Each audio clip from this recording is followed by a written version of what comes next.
तहरीक इंसाफ की सिर्फ एक ही मुश्किल है कि उनका लीडर जो है वो जेल में बंद है और उसको निकालने के लिए वो एक नई तहरीक चलाने का आगाज़ कर रहे हैं, आई थिंक 21 तारीख से। और उसके अंदर जो है वो कह रहे हैं कि बड़े बड़े लाओ लश्कर होंगे और पता नहीं इस्लामाबाद पर हल्ला वल्ला होगा। हो सकता है आज जो गंडापुर साहब उन्होंने प्रैक्टिस और रिहर्सल फुल ड्रेस कर ली, वहाँ जाकर इस हुकूमत के पास बहुत से मसाइल हैं। कहने का मतलब ये है, ये आप देख सकते हैं बानी PTI समेत पूरी हकीकतजादी जो भी चल रहा है आजकल, PTI का एक ही मसला है, उनको और कोई मसला नहीं, उनको अपने लीडर को छुड़वाना है। लेकिन इस हुकूमत के लिए बहुत बड़े बड़े मसले हैं। ये तो हो गई मसला अगर ये बाहर आ गए इमरान साहब, लेकिन और बड़े मसले, बजट पास कराना, पीपल्स पार्टी को साथ लेकर चलना, इस हुकूमत को स्टेबिलिटी देना, और ये तमाम चीज़ें स्टैंड स्टिल या गिर सकती है नीचे अगर इमरान खान बाहर आ जाए। जिस तरह के इद्दत केस के अंदर जज साहब कह रहे हैं पता नहीं 10 दिन में फैसला दे देंगे, बाकी केसेस के भी फैसले आ रहे हैं। तो अगर हुकूमत के पॉइंट ऑफ व्यू देखा जाए, हसन अयूब साहब, आपको ये जंग जिसमें एक तरफ ऑब्वियसली हमारे रियासत के इदारे खड़े हुए, दूसरी तरफ हमें अदालतें भी खड़ी नज़र आ रही हैं, तीसरी तरफ इमरान साहब है और हुकूमत भी बेचारी है कहीं ना कहीं, किस तरह अनफोल्ड होते देख रहे हैं आप ईद के बाद डेवलपमेंट? सर ज़रा बात को फैलाते हैं।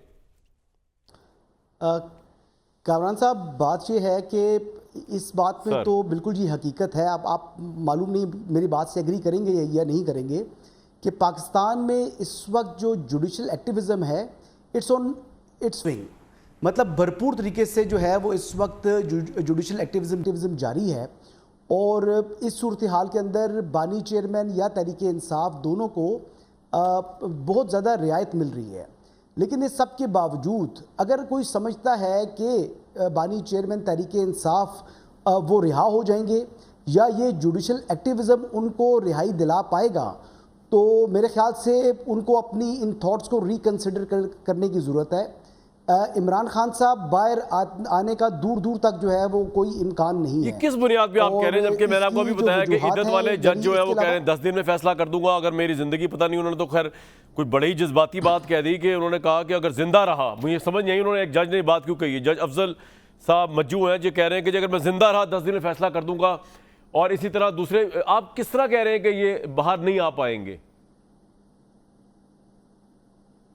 बस वो हकीकत जो आपको मालूम है, अच्छा, उस लिहाज से नहीं कर रहे। नहीं, मैं तो हजार दफा कर चुका हूं कि असल लड़ाई नहीं, मैं आपसे एग्री कर रहा हूं उस लिहाज से। लेकिन जी तो ये बेसिकली इमरान खान साहब का बाहर आने का कोई दूर दूर तक इम्कान नहीं है।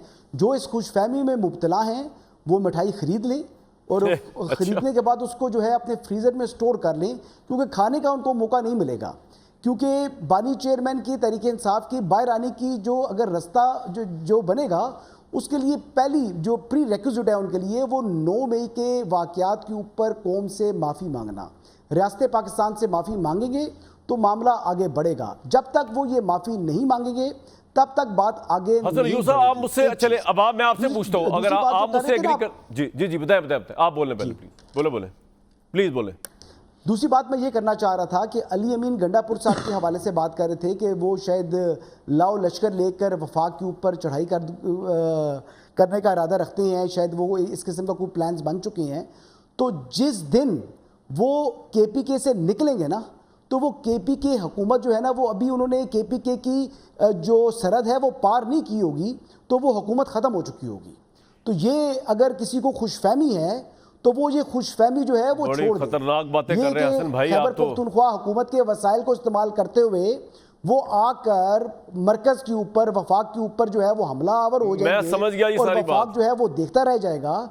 ये ऐसा नहीं होगा। आप अगर भट्टी, बिल्कुल ठीक है हसन भाई, अगर भट्टी साहब की निगाह देखा जाए ना, सुलंगी साहब, ये सुलगाई है ना जो आग, ये आप निगरानों ने सुलगाई है। आपने पता नहीं कितने पक्के केस बनाए इमरान खान साहब पे, क्योंकि दौर तो सर आपको चला सर, बाकी जो जितनी FIR भट्टी साहब ने पेश की है कि ये सारा मामला आपने सारा गड़बड़ कर दिया, और जो अवाम को रिलीफ देना चाहिए था वो आपने किया नहीं।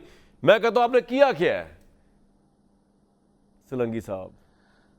मैं भट्टी साहब से कहूँगा, my Lord, I plead guilty. वाह, जो भट्टी उनकी अदालत में मैं अपने आप को गिल्टी प्ली करता हूँ। देखें, जो भट्टी साहब जो हमारे महबूब मुकर्रर और इन्फ्लुएंसर और एंकर सब कुछ हैं, ऑल फोल्डेड इनटू वन, उनकी तकरीरें मेरे दिल को गरमाती हैं, बल्कि पाकिस्तान के 25 करोड़ अवाम के दिलों को गरमाते हैं। आपके शो में हफ्ते में 4 बार 3 बार गरमाते हैं, और चैनल्स पे ये इनसे ज़्यादा महबूब रहनुमा और कोई है नहीं। सही है। इनकी जो शायरी है उसके हम दिलदादा हैं। मुझे सिर्फ खदशा ये है कि इनकी रियाजी कमज़ोर है शायद स्कूल में, क्योंकि 17 अगस्त 2023 से लेकर 4 मार्च 2024 तक 8-10 माह नहीं बनते। तो अगर थोड़ी सी रियाजी में भी कुछ थोड़ा सा पढ़ लें। और ये जो इलेक्शंस की बात कर रहे हैं और जो कह रहे हैं कि बड़ा हमने जुल्म किया, तो अभी कैमरे के सामने बैठे हैं तो अपने ज़ख्म दिखा दें ताकि कौम उनके साथ हमदर्दी का इजहार करे। बाकी इलेक्शंस 2018 में भी हुए थे, उस वक्त भी स्क्रीन की एक मिनट सोलंकी साहब, एक मिनट इधर रुक जाइए, उस इलेक्शन के बारे में सर एक मिनट कंटिन्यू यहीं से करना है आपने। भट्टी साहब, आपने सोलंकी साहब के कहने पे आके ना स्क्रीन पे अपने जख्म नहीं दिखाने, वरना इतने जख्म लग जाएंगे बाद में कि संभालने वाला कोई नहीं होगा। सोलंकी साहब तो बात करके निकल लिए। जी सोलंकी साहब कंटिन्यू करें कि 2017-18 में क्या हुआ। ठीक है, बिल्कुल आगे चले सर जी। और जो इंसानी हुकूक की जो आवाज़ इन्होंने झंडा बुलंद किया है, मैं इनकी बहुत तारीफ करता हूँ।